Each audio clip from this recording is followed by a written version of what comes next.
Molar conductivity finally वो topic जिसका आप इंतजार कर रहे थे। तो बेटा देखो होता क्या है कि हम लोगों ने इलेक्ट्रोलाइटिक सॉल्यूशन के बारे में पढ़ना शुरू किया था। इलेक्ट्रोलाइटिक सॉल्यूशन के अंदर दो कमी आ रही थी कि हमारे पास एक तो डीसी सप्लाई था जिसको हमने एसी में कन्वर्ट कर दिया था, और हमने एक सेल का स्ट्रक्चर बनाया था जिसमें हमने अपना एक्वस सॉल्यूशन पुट किया था। अब दिक्कत ये थी कि एक्वस सॉल्यूशन है तो इसका मतलब कंसंट्रेशन में फर्क आएगा, तो हमारे सेल में भी फर्क आएगा ही आएगा। और कंसंट्रेशन के लिए हमने टर्म उठाई मोलैरिटी, इसी वजह से हमारा बना है मोलर कंडक्टिविटी। इसकी डेफिनेशन आप लोगों ने पेपर के लिए पढ़ के जानी है, डेफिनेशन आपने नहीं छोड़नी है, पेपर आपके बोर्ड में ये डेफिनेशन डायरेक्ट आ जाती है। अब जो काम की चीज मैं आपको बता रहा हूं, इसके फॉर्मूले को तीन तरीके से लिखने का तरीका जो आपको बहुत हेल्प करेगा मल्टीपल टाइप्स के क्वेश्चन के अंदर। पहला फॉर्मूला है मोलर कंडक्टिविटी का cap m is equal to kappa into volume v। ये फॉर्मूला कहां पे काम आएगा? जब हम क्वेश्चन करेंगे क्वेश्चन ऑफ डाइल्यूशन। जब कभी भी हमारे पास डाइल्यूशन का सवाल आता है तो ये वाला टॉपिक आपकी बहुत मदद करने वाला है, यहां से आप आंसर बहुत जल्दी बना लेंगे। दूसरा, न्यूमेरिकल करने के लिए cap m is equal to kappa into 1000 upon में m। ये वाला फॉर्मूला आप लोगों के बहुत काम आने वाला है बच्चे न्यूमेरिकल पोर्शन के अंदर। इससे आप न्यूमेरिकल बहुत जल्दी और आसानी से लगा देंगे। याद रखना, अगर आप मोलर कंडक्टिविटी के अंदर यूनिट नहीं लिखते हैं तो बोर्ड में आधे नंबर यूनिट के कटेंगे इस चैप्टर से, तो इस चैप्टर में भूल कर भी यूनिट लिखना ना भूले। तो इसकी जो यूनिट होती है बच्चे वो होती है Simon centimetre square mole inverse.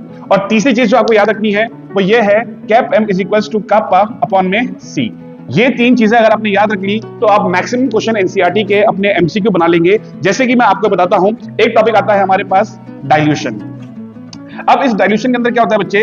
Dilution में वो बोलता है कि अगर मैं एक्वस सॉल्यूशन के अंदर सॉल्वेंट का पार्ट बढ़ा दूं तो इस सॉल्वेंट के पार्ट बढ़ाने से मेरे सेल के अंदर क्या क्या फर्क आता है। तो याद रखेंगे डाइल्यूशन बढ़ाने से कंडक्टेंस जी, तो dilution is directly proportional to conductance. जब कभी भी आप डाइल्यूशन को इंक्रीज करेंगे तो आपकी कंडक्टेंस बढ़ जाती है। पर बात आती है अगर आपकी कंडक्टिविटी की, तो आपकी कंडक्टिविटी डाइल्यूशन के इनवर्सली प्रोपोर्शनल होती है बेटा, डाइल्यूशन के इनवर्सली प्रोपोर्शनल होती है।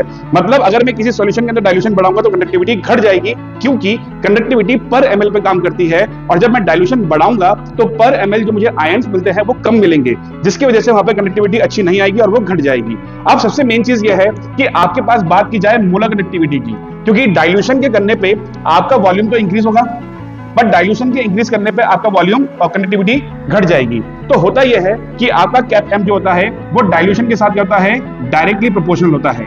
अब जब एक से बढ़ रहा है और एक से घट रहा है तो डायरेक्टली प्रोपोर्शनल क्यों आ गया? डायरेक्टली प्रोपोर्शनल इसलिए आ गया क्योंकि आपका जो वॉल्यूम है वो डोमिनेटिंग है ओवर कापा।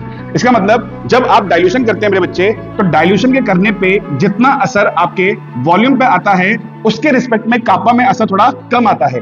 इसीलिए मोलर कंडक्टिविटी डिपेंड करती है आपके वॉल्यूम v पे। तो आपका सिंपल सा जवाब आएगा कि जब कभी भी डाइल्यूशन इंक्रीज किया जाएगा तो मोलर कंडक्टिविटी भी इंक्रीज हो जाएगी।